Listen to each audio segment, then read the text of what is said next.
बेकसूर सुख पाता है। बाल नक्षत्र घासेन की कथा, स्थान राजगृह वेणुवन। भगवान सावित्र में विहारते थे। उस समय वहाँ पर एक उत्सव मनाने का समय आया। उस समय कुछ युवक हुड़दंड करते थे, राख उछालते थे, गोबर उछालते थे और ग्राम में नगर में हो हल्ला करते थे। वे लोगों को घरों के बाहर तक नहीं निकलने देते थे और उन पर कीचड़ फेंकते थे। वे उसको उसी समय जाने देते थे जब वे उसको कुछ रुपया पैसा धन दे। भगवान के बहुत से उपासक वहाँ रहते थे। युवकों की यह हरकतें देखकर उन्होंने भगवान के पास संदेश भेजा, आप विहार में ही रहे और नगर में 7 दिन तक प्रविष्ट ना हो। 7 दिन तक उत्सव चला, धूम धड़ाका रहा, राख उछली, गोबर बिखरा।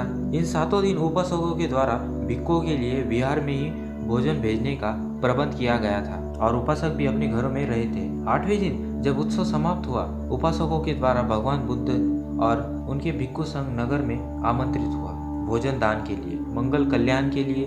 धर्म पर चर्चा हुई, आचरण पर उद्बोधन हुआ।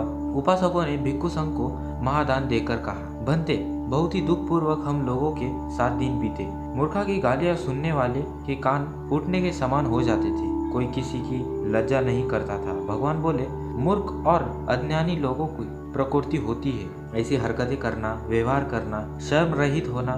मूर्खों और गंवारों के काम ऐसे ही होते हैं, किंतु बुद्धिमान लोग हुंडी के समान बेकसूरों की रक्षा करके अमृत पद निर्वाण संपत्ति को प्राप्त कर लेते हैं। वे आगे बोले, मूर्ख लोग अज्ञानता के महासागर में अविद्या में डूब जाते हैं। बुद्धिमान लोग अपने रतन की रक्षा करते हैं, उत्साह से, बुद्धिमानी से। मूर्ख मूर्खताओं को अपने पर हावी होने देता है, बुद्धिमान उसको काबू में करते हैं। अस्तु अपने आप को अज्ञानता में मत ढकेलो, संसार की इन तुच्छ वस्तुओं में मोहग्रस्त मत हो, विवेकी बनो, आलस्य त्यागो। अविवेकी दुर्बुद्धि मनुष्य आलस्य में लग जाता है और बुद्धिमान व्यक्ति उगोद उत्साह की श्रेष्ठ धन की समान रक्षा करता है। अस्तु आलस्य में कभी नहीं पड़े, कम क्रीड़ा में रत नहीं रहे, रति विहार में मदमस्त नहीं होवे। ध्यानशील बेकसूर व्यक्ति निश्चय ही अतुल सुख प्राप्त करता है। वे बोले, प्रमाद में मत फंसो, कर्मों में रत मत हो, काम रति में लिप्त मत हो। प्रमाद रहित पुरुष ध्यान करते हुए महान सुख को प्राप्त करता है। भगवान ने यह गाथा कही।